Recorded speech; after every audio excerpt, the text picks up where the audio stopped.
Hormuz প্রণালী ইরানকে দেয়া স্রষ্টার আশীর্বাদ, যুদ্ধের সমাপ্তিও ইরানই টানবে বলে হুঁশিয়ারি নতুন সরকারের। যুদ্ধের প্রভাবে ভয়াবহ ক্ষতির মুখে ইরানের স্বাস্থ্যসেবা, নিহত 193 শিশু। যুদ্ধ আর অনিশ্চিত ভবিষ্যৎ হার মানাতে পারেনি তেহরানবাসীকে। লেবাননে ইসরায়েলি হামলায় বাস্তুচ্যুতি 700,000-এ পৌঁছেছে। ইজিপ্টে জ্বালানি তেলের দাম বাড়ল 17%, বিপাকে পরিবহন সেবা। মধ্যপ্রাচ্যের রাজনৈতিক, অর্থনৈতিক সহ সবশেষ খবরাখবর আপনাদের সামনে এক নজরে তুলে ধরছি আমি ইসরাত জাহান।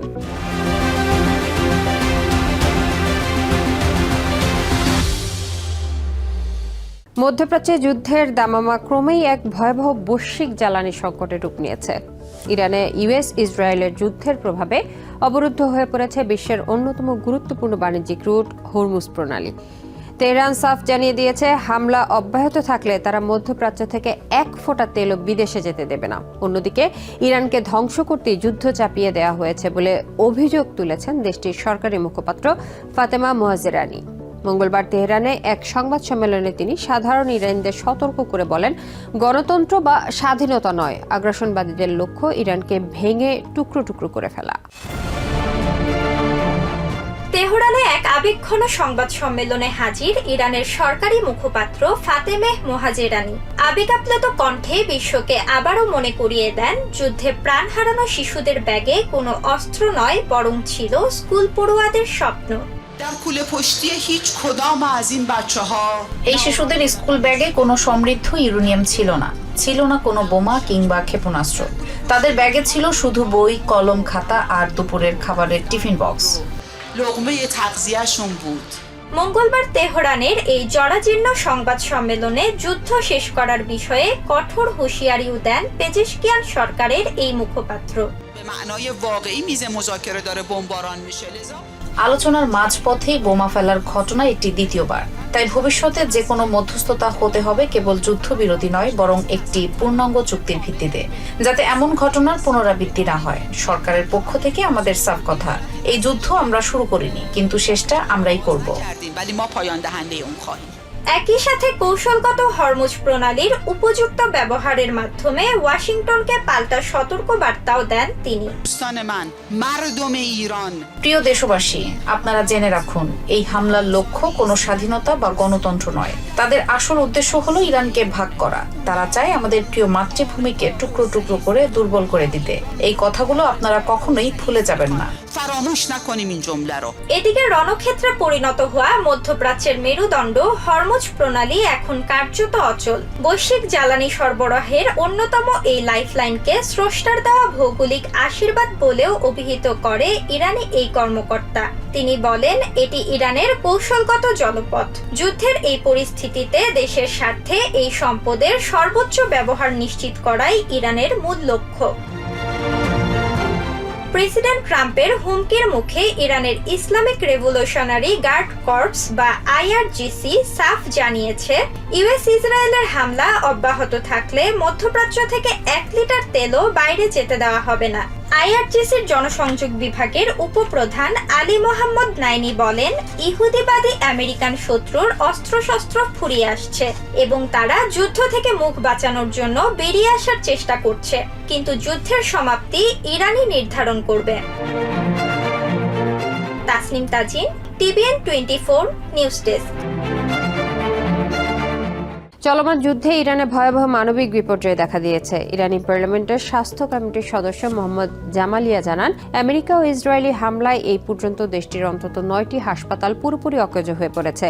পরিস্থিতি সামাল দিতে সব ধরনের কসমেটিক সার্জারি স্থগিত করে জরুরি বিভাগগুলোকে যুদ্ধাহত রোগীদের জন্য প্রস্তুত রাখা হয়েছে। এছাড়া সরকারি মুখপাত্র ফাতেমা মোয়াজেরানি এক ব্রিফিংয়ে জানান, এই যুদ্ধে এখন পর্যন্ত 193টি শিশু প্রাণ হারিয়েছে। সরকারি বিবরণ অনুযায়ী চিকিৎসা কেন্দ্রগুলোকে লক্ষ্য করে চালানো হামলায় অন্তত 11 জন স্বাস্থ্যকর্মী নিহত হয়েছেন। এছাড়া 16টি অ্যাম্বুলেন্স ও একটি উদ্ধারকারী হেলিকপ্টার ধ্বংসসহ কয়েক ডজন জরুরি সেবা ইউনিট ক্ষতিগ্রস্ত হয়েছে বলে জানিয়েছেন ফাতেমা মোয়াজেরানি। যদিও সরকার দাবি করছে আগামী 6 মাসের ওষুধের মজুদ রয়েছে, তবে ক্রমাগত হামলায় ইরানের চিকিৎসা ব্যবস্থা এখন চরম সংকটের মুখে।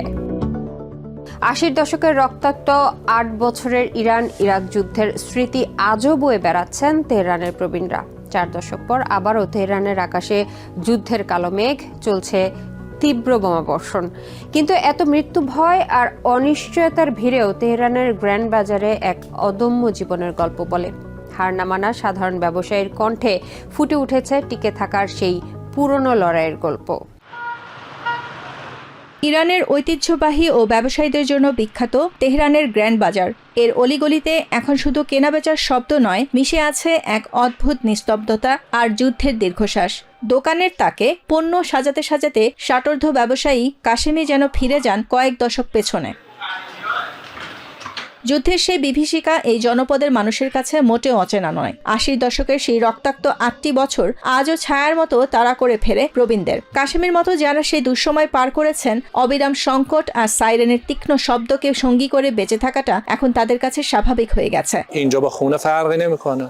এখানে কাজ করা আর বাড়িতে থাকা এখন আমাদের কাছে একই কথা। এটা আমাদের কর্মস্থল, ওটা ঘর। বিপদ যদি আসে তবে সবখানেই আসবে। দিন শেষে জীবনকে তো চালিয়ে নিতেই হবে, এমনকি যুদ্ধ পরিস্থিতির মধ্যেও। বর্তমানে তেহরান এক চরম অস্থির সময় পার করছে। একদিকে রাজনৈতিক পালাবদল, বিলবোর্ডের নতুন নেতৃত্বের ইঙ্গিত, অন্যদিকে রাতের তীব্র বোমাবর্ষণে প্রকম্পিত রাজধানী। কিন্তু প্রবীণ এই ব্যবসায়ীর কাছে এখন বড় প্রশ্ন, বেঁচে থাকার এই লড়াইয়ে সাধারণ মানুষের ঠাঁই কোথায়? আমরা ৮ বছরের যুদ্ধ দেখেছি, তাই এই পরিস্থিতির সাথে বেশ পরিচিত। এটা আমাদের খুব একটা বিচলিত করে না, কিন্তু আমাদের কাছে এখন সবচেয়ে বড় চাওয়া সবকিছু যেন দ্রুত স্বাভাবিক হয়। কাশেমি মনে করেন ইরান তার ইতিহাসের প্রতিটি বড় সংকট নিজেদের মধ্যেই মিটিয়ে নিয়েছে। বাইরের আগ্রাসনের চেয়েও তিনি বেশি গুরুত্ব দিচ্ছেন দেশের মানুষের ঐক্য এবং সরকারের দৃষ্টিভঙ্গির ওপর। আমি চাই আমাদের কর্মকর্তাদের দৃষ্টিভঙ্গি বদলায়। আমাদের দেশের মানুষ অনেক সহনশীল। যদি মানুষ কখনো সমালোচনা করে তবে তাদের শত্রুর মতো দেখা উচিত নয়। অর্থনৈতিক স্থিতিশীলতা আর নিরাপত্তা, এটাই এখন মানুষের সবচেয়ে বড় প্রয়োজন। প্রেসিডেন্ট ট্রাম্পের হুমকি কিংবা ইসরায়েলি মিসাইল তেহরানের এই প্রবীণ ব্যবসায়ের মনোবল ভাঙতে পারেনি। যুদ্ধের সেই পুরনো ক্ষত হয়তো আজও শুকায়নি, তবে সেই ক্ষত থেকেই তারা শিখেছেন কিভাবে ধ্বংসস্তূপের ওপর দাঁড়িয়ে আবারও বেঁচে থাকার স্বপ্ন দেখতে হয়। Nahid Sihan, TVN 24 news desk. লেবাননে ইসরায়েলের ক্রমবর্ধমান হামলায় ভয়াবহ মানবিক বিপর্যয় সৃষ্টি হয়েছে। জাতিসংঘের শরণার্থী বিষয়ক সংস্থা UNHCR জানিয়েছে, মাত্র 24 ঘন্টায় 100,000-এরও বেশি মানুষ ঘরবাড়ি ছেড়ে অন্যত্র আশ্রয় নিতে বাধ্য হয়েছে। মঙ্গলবার জেনেভায় এক সংবাদ সম্মেলনে সংস্থাটির লেবানন প্রতিনিধি ক্যারোলিনা লিনহোম-বিলিং জানান, লেবানন সরকারের অনলাইন প্ল্যাটফর্মে এই পর্যন্ত 667,000-এরও বেশি মানুষ বাস্তুচ্যুত হিসেবে নাম লিখিয়েছেন। বিলিং সতর্ক করে বলেন, 2006 সালের যুদ্ধের তুলনায় এবার বাস্তুচ্যুতির হার অনেক বেশি দ্রুত ও উদ্বেগজনক। সোমবার থেকে ইসরায়েলি হামলার মুখে লেবাননে এই নিয়ে 1.2 মিলিয়নের বেশি মানুষ বাস্তুচ্যুত হয়েছে। আশ্রয়প্রার্থীদের ভিড়ে উপচে পড়ছে সরকার কেন্দ্রগুলো। পর্যাপ্ত ত্রাণ ও নিরাপত্তার অভাবে খোলা আকাশের নিচে মানবেতর জীবন কাটাচ্ছেন হাজার হাজার পরিবার। মধ্যপ্রাচ্যে চলমান যুদ্ধ এবং বিশ্ববাজারের অস্থিরতার দোহাই দিয়ে এবার অভ্যন্তরীণ বাজারে জ্বালানি তেলের দাম বাড়ালো ইজিপ্ট। মঙ্গলবার থেকে কার্যকর হওয়া এই নতুন সিদ্ধান্তে পেট্রোল ও ডিজেলের দাম বেড়েছে প্রায় 17% পর্যন্ত।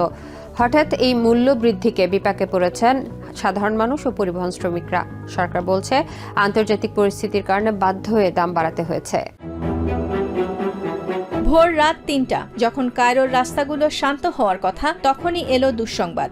ইজিপ্টের পেট্রোলিয়াম ও খনিজ সম্পদ মন্ত্রণালয় ঘোষণা করল জ্বালানির নতুন মূল্য তালিকা, যাতে পেট্রোল, ডিজেল এমনকি রান্নার গ্যাসের দাম বাড়ানো হয়েছে 14 থেকে 17% পর্যন্ত।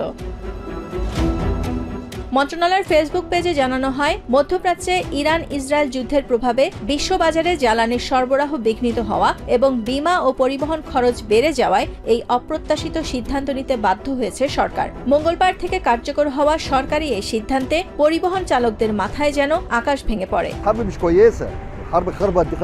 যুদ্ধ কখনোই ভালো কিছু আনে না। এই যুদ্ধ আমাদের জীবনটাকে এলোমেলো করে দিয়েছে। সকাল 7টা থেকে এখনো পর্যন্ত 1 পাউন্ডও আয় করতে পারিনি, অথচ তেলের দাম আকাশচুম্বী। একই সুর শোনা গেল অন্যান্য চালকদের কণ্ঠেও। গত অক্টোবর মাসেও একবার দাম বাড়ানো হয়েছিল। তখন সরকার আশ্বস্ত করেছিল যে 1 বছর দাম স্থিতিশীল থাকবে, কিন্তু যুদ্ধের বাস্তবতা সেই প্রতিশ্রুতি ধরে রাখতে দিল না। আমরা মোটেও প্রস্তুত ছিলাম না, হুট করেই এই নতুন বাস্তবতার সামনে পড়তে হলো। হয়তো যুদ্ধের কারণেই এমনটা হয়েছে, কিন্তু আমাদের টিকে থাকা কঠিন হয়ে যাচ্ছে। أكيد في سبب من الأسباب لازم আন্তর্জাতিক মুদ্রা তহবিল বা IMF এর সাথে করা $8 বিলিয়ন ঋণ চুক্তির শর্ত অনুযায়ী ইজিপ্ট সরকারকে ভর্তুকি কমানোর চাপ দেয়া হচ্ছিল দীর্ঘদিন ধরে। সেই সাথে লোহিত সাগরে জাহাজ চলাচল ব্যাহত হওয়া এবং মধ্যপ্রাচ্যের তেল উৎপাদনকারী দেশগুলোতে অস্থিরতা ইজিপ্টের আমদানি বিলকে ভারী করে তুলেছে। সরকার বলছে বাজার পরিস্থিতি তারা পর্যবেক্ষণ করছে, কিন্তু সাধারণ মানুষের ভয় জ্বালানির এই দাম বৃদ্ধির ঢেউ এবার আছড়ে পড়বে নিত্যপণ্যের বাজারেও। Nahid Sihan, TVN 24 news desk. এক নজরে প্রতিদিন মধ্যপ্রাচ্যের খবর জানতে চোখ রাখুন TVN 24 নিউজ নেটওয়ার্কের ইউটিউব ও ফেসবুক পেজে। নিউ ইয়র্ক থেকে সম্প্রচারিত TVN 24 টেলিভিশন বিশ্বজুড়ে বাঙালির কণ্ঠস্বর।